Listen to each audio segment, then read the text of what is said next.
For centuries, Mary Magdalene has been portrayed through a familiar image: a sinful woman, a repentant prostitute returning to faith, kneeling in tears before Jesus. That image has seeped into our consciousness, appearing in everything from lavish Renaissance paintings to modern-day Hollywood films. So deeply that hardly anyone ever stops to ask, is that really true? But here is the shocking truth. In the entire Bible, not once is Mary Magdalene ever called a prostitute. The only detail about her past comes from a brief passage in the Book of Luke, which says that she had been possessed by 7 demons and was healed by Jesus. That is it. There is no mention of prostitution, no hint of sexual sin. So why, then, has the whole world branded her with such a harsh label? The answer lies in a sermon from the year 591 AD. Pope Gregory the Great, in an attempt to interpret the Bible, blended 3 different women into one: Mary Magdalene, Mary of Bethany, and an unnamed sinful woman who once anointed Jesus. From that confusion, a new image was born: Mary Magdalene, the repentant harlot, a broken soul who was forgiven. And that false image has dominated over 1,400 years of Western Christian history. But in one place, the story is told very differently. Deep in the highlands of East Africa, beneath the soil of Ethiopia, there exists an ancient Bible written in the long-lost language of Ge'ez. It is considered one of the most complete and oldest Bibles still in existence, predating the King James Bible by nearly 800 years. This Bible contains not just the 66 familiar books of the Western canon, but over 80, including texts that Rome and Europe excluded, such as the Book of Enoch and the Book of Jubilees. And it is here that the memory of Mary Magdalene is not distorted, but preserved in a completely different light. What would happen if we saw Mary Magdalene not through the lens of repentance, but through the lens of courage, loyalty, and leadership? What might change if we discovered that in Ethiopia, she was not cast aside, but honored as the apostle of the apostles? And could that mean that the history of Christianity has been rewritten to hide the role of one of its most important early women? This is the doorway into a journey unlike anything you have heard before. In the next part, I will take you into the Ethiopian Bible, a unique set of scriptures that preserves stories, writings, and truths that were erased in the West. And from that, you will come face to face with a Mary Magdalene you may have never imagined. If we want to understand why Ethiopia has such a different view of Mary Magdalene, we have to start with the very foundation of faith in this land. Ethiopia is not just a country. It is the cradle of one of the oldest Christian traditions still alive today.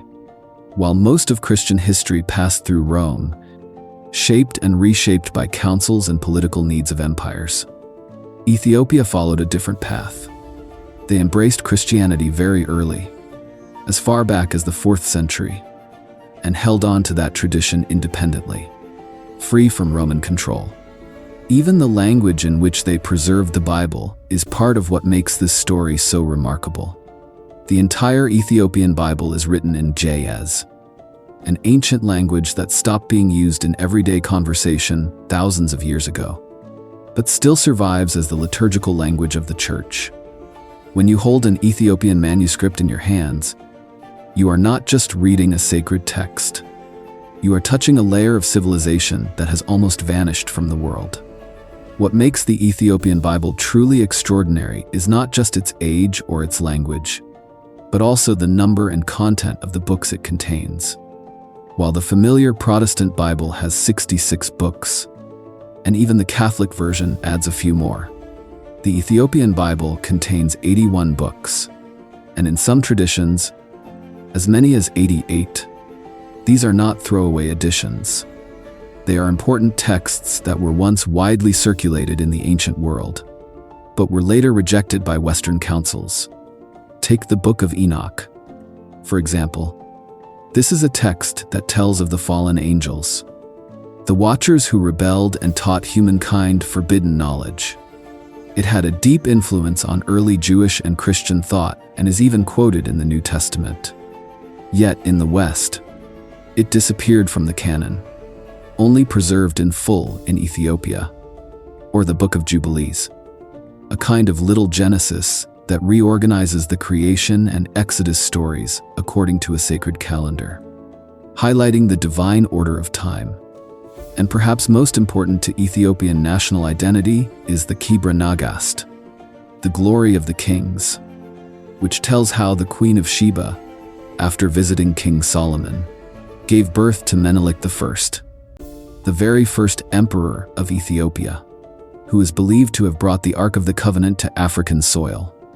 From that moment on, Ethiopia has seen itself as the New Zion, the land where the presence of God dwells. When we put all of this together, we get a very different picture. A Christian tradition untouched by European censorship. A Bible that is fuller, richer, and deeply rooted in African identity. And within that picture, the memory of Mary Magdalene is not distorted. Instead of being labeled, she is remembered as a faithful disciple, a leader, even a missionary who brought the faith to Africa itself. So the next question is this: how does Mary Magdalene actually appear in the Ethiopian tradition? How have the writings and memories from this land portrayed her? And why is that image completely different from the one told in the West? That is what we are going to explore in the next part. When we look back at the final days of Jesus, there is one detail that often gets overlooked, but it carries an incredible weight. In the very moment he was crucified, when the male disciples ran off and hid in fear, there was one woman who stayed. She did not leave. She did not tremble. She stood there, facing the danger without flinching. That woman was Mary Magdalene.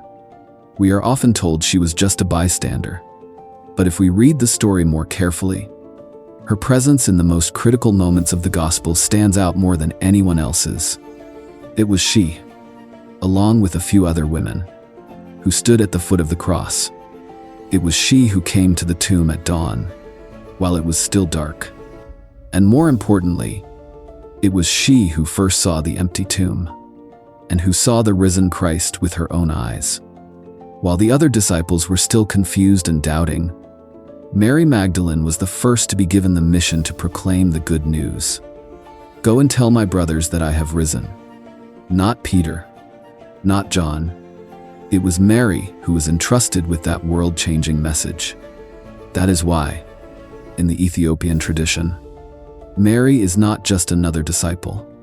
She is honored with a rare and powerful title, the Apostle of the Apostles. Take a moment to let that sink in. If the resurrection is the core message of Christianity, then Mary Magdalene was the first messenger of that truth. She was not just a witness. She was the first preacher, the one who laid the foundation for the boldest declaration of all. He has risen. And yet, why has this role been downplayed in the Western story? Partly because it presents an uncomfortable truth, that the greatest revelation was not given to one of the 12 male apostles, but to a woman. The Ethiopian tradition does not shy away from this. In fact, it emphasizes and preserves it. In the Synaxarion, a book of saints' lives, Mary Magdalene did not remain in Judea after the resurrection.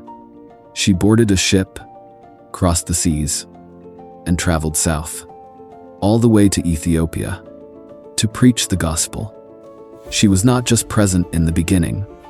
She became a true missionary, founding some of the earliest Christian communities in Africa. In the pages of the Synaxarion, we see a Mary Magdalene who is strong, healing the sick, casting out demons, and giving the gift of faith to those just entering Christianity. She is not limited by geography or by gender roles. She steps beyond all of that to become a messenger. And that is exactly why Mary Magdalene was such a troubling figure for the early church leadership. A woman with spiritual authority, a woman personally entrusted by Jesus with the most important message. A woman who went farther than the other disciples, both figuratively and literally. At a time when the church hierarchy was taking shape, dominated and controlled by men, Mary Magdalene's presence was a threat. She did not just challenge their credibility. She represented a different kind of Christianity, one where women could stand at the center, receive divine revelations directly, and lead, without needing a male mediator. When we take all of this into account, the reason her image was distorted in the West becomes clearer. Because a strong, faithful, empowered Mary Magdalene, a woman who could preach and lead, would upend the whole narrative of a male-dominated church where supreme authority belonged to Peter and his successors. So to protect that structure, her story had to be reduced. From leader to sinner, from apostle to prostitute, from resurrection messenger to pitiful figure. But in Ethiopia, that memory was never lost. She remains the apostle of the apostles, the African missionary, the woman remembered for her courage and power. And it is in this tradition that we find a truly different Mary Magdalene, not hidden in the shadow of men, but standing fully in the light as a central figure of faith. And yet, this is only part of the story, because beyond the canonical texts, there are other writings, gospels that were rejected, suppressed, and hidden, where Mary Magdalene is not only acknowledged, but portrayed as a theologian, a woman who received the secret revelations of Jesus himself. And those writings, if we read them closely, are far more shocking than anything you have just heard. That is exactly where we are heading next. Just when we think we know everything about Mary Magdalene, a faithful woman, a witness to the resurrection, a missionary honored in Ethiopia, another layer of the story appears. And this one is even more shocking. It is not found in the Bible we are familiar with. It lies hidden in texts that were buried, erased from the official canon. For centuries, these writings were considered dangerous, even heretical. But when they resurfaced, they revealed a completely different Mary Magdalene. Not just a witness, but a keeper of secret revelations. One of the most controversial of these writings is the Gospel of Mary, discovered in 1896 in Egypt. The manuscript is incomplete. Many pages have been lost, but what remains has been enough to shake scholars and theologians to their core. In this text, Mary Magdalene is not a background character. She is at the very center of the conversation after Jesus has risen. While the male disciples are confused, afraid, unsure of what to do next, it is Mary who stands up, calms them, and begins sharing what she says Jesus taught her in private. And it is not just comforting words. What Mary passes on is an entire theology about the soul, about liberation from bondage, about the journey through darkness back to the light. It is deep, mystical, and unlike anything we hear in the four official Gospels, it makes us ask the question, could Jesus have trusted Mary Magdalene enough to share his most profound teachings with her? But this revelation was not accepted easily. Even within the text itself, we witness a confrontation. Peter, the man who would later be considered the foundation of the church, questions her directly. He asks, "Did the teacher really speak to a woman in private and not to us?" Behind that question is more than just doubt. It is the fear of a threat to a growing male-dominated authority. But then Levi, another disciple, steps in to defend her. He says, "If the Savior made her worthy, who are you to reject her?" Just a few lines, but they reveal a very real tension within the early Christian community. A clash between a vision of a faith where women could stand as equals and a power structure that was beginning to close that door. And it does not stop there. The Gospel of Mary presents a radically different idea of sin itself. In the text, Jesus is said to have told her, "There is no sin. It is you who create sin when you act in ignorance." That one sentence strikes at the heart of early church doctrine. Because if sin is not a stain that must be cleansed through rituals or priestly intervention, but instead the result of spiritual ignorance, then salvation is no longer something controlled by a religious system. It becomes a personal journey, awakening, discovering the divine knowledge already within. This is the spirit of gnosis, spiritual knowledge, which institutional religion has always viewed as a threat.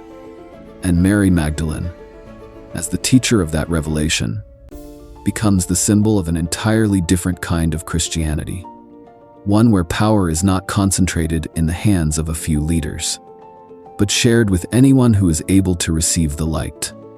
That is why texts like the Gospel of Mary were removed, not because they were simply unfit, but because they shattered the very order the Church wanted to build. It is not just the Gospel of Mary. Other texts, like the Gospel of Philip and Pistis Sophia, also suggest a unique relationship between Jesus and Mary Magdalene. In the Gospel of Philip, we find passages showing that Jesus loved her more than all the other disciples. Some even describe moments of closeness that have sparked endless debate among scholars. Whether you interpret them symbolically or literally, the meaning is clear. Mary Magdalene held a place of deep importance, one that could not be ignored. When we piece all of this together, we get a portrait that is both controversial and powerful. Mary Magdalene is no longer just a witness on the sidelines. She is an apostle entrusted with secret revelation, a theologian with vision, a woman who stood up to some of the most powerful voices in the early church. And that is exactly why she became a threat to those building a church based on male authority and institutional control. But in Ethiopia, those ideas were never buried. They became part of a much wider tradition, where Mary Magdalene is still remembered as a leader. And perhaps the clearest evidence of this is not just found in texts, but in the art, in the icons, and in the living rituals that continue to this day. That is the door we are about to open next. The image of Mary Magdalene in the art and memory of Ethiopia, where she is not portrayed as a penitent sinner, but as a majestic female apostle. If the written texts can spark debate, then the world of art and folk memory gives us something far more clear. Ethiopia has never seen Mary Magdalene as weak. Instead, she has always been honored as a powerful and majestic figure. Just place two images side by side, a Western Renaissance painting and an Ethiopian icon, and the difference is as clear as night and day. In Western art, she is often shown with long, flowing hair, her clothes disheveled, sometimes even half naked, her eyes sorrowful, her face filled with repentance. But in Ethiopian art, Mary Magdalene stands tall, wearing royal robes, holding a scroll or a cross in her hand, her face solemn and full of confidence. There is no trace of sin. Instead, she is a symbol of wisdom and victory. The small details in these icons speak volumes. The scroll in her hand reminds us of her role as a teacher, a bearer of knowledge. The cross she holds is not for defense, but a sign of triumph, a declaration that she, too, is a conqueror alongside the risen Christ. And her posture, standing on equal ground with the other apostles, makes a silent but powerful statement. She is not a supporting character. She has been part of the leadership from the very beginning, and it is not just in the art. Mary Magdalene's legacy lives on in the liturgy of Ethiopia. In the hymns, she is praised as a faithful witness, a tireless preacher. Her feast days in Ethiopia are not about remembering a forgiven sinner. They are moments to honor a female apostle. When the community sings those songs, they are affirming a collective memory. Mary Magdalene is a founding mother of faith, equal to any male saint. And the memory goes even further. In oral traditions, Mary Magdalene is sometimes given an even deeper role.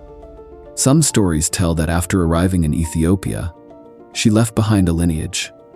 According to these legends, she may have joined with a fellow apostle or a newly converted Ethiopian. And from that union came a bloodline charged with guarding the sacred. Whether we take this literally or see it as pure symbolism, the meaning remains clear. Mary Magdalene was not just passing through history. She was a mother, a source, a spiritual ancestor of the faith. These legends are not there to be proven in documents. They exist to express something much deeper: the belief that Mary Magdalene planted a seed that cannot be erased. And according to Ethiopian memory, that seed did not just take root in Judea or in Europe. It grew right here in Africa. It reveals something Western history rarely acknowledges: that African Christianity did not just receive the faith from somewhere else. From the very beginning, it was shaped by some of the most important figures in the story, and Mary Magdalene was one of them. When we take all of this together, from the dignified icons to the hymns of praise to the mystical legends, we see a version of Mary Magdalene unlike any the Western world has ever painted. She is not the woman collapsing in tears. She is the one standing firm, a leader, a matriarch. This is a living legacy, one that no document could ever erase. And it is here that we arrive at the final question: what does all of this mean for us today? When we restore the true image of Mary Magdalene, when we look to Ethiopia as a keeper of a memory the world has tried to forget, how does that change the way we understand Christianity? How does it change the way we see women? And how does it reshape the way we tell our history? As we look back on the journey we have just taken, one thing becomes crystal clear. The story of Mary Magdalene is not just a theological debate or a historical detail.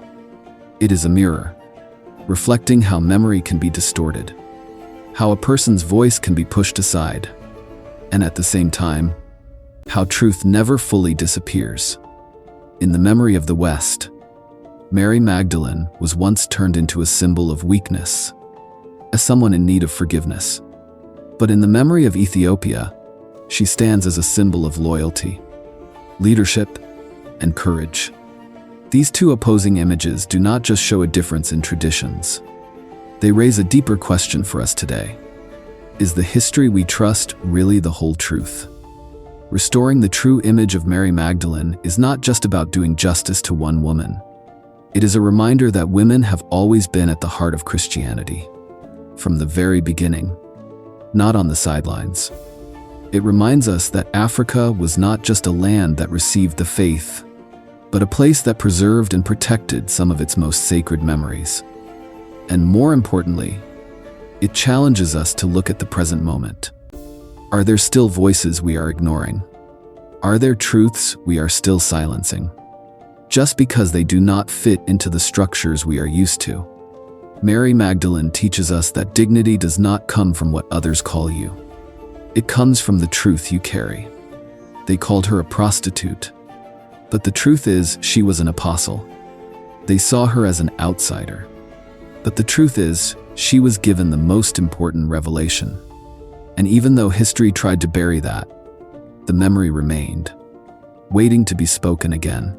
Today, as we face a world full of uncertainty, a world where stories are so often told by the powerful, the journey of Mary Magdalene becomes a call to search for what has been forgotten, to listen to the voices pushed aside, to question what someone once told us we were not allowed to question.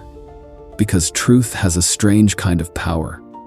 You can hide it for a time, you can twist it, but you cannot silence it forever. And when it returns, it not only brings light to the past, it gives us hope for the future.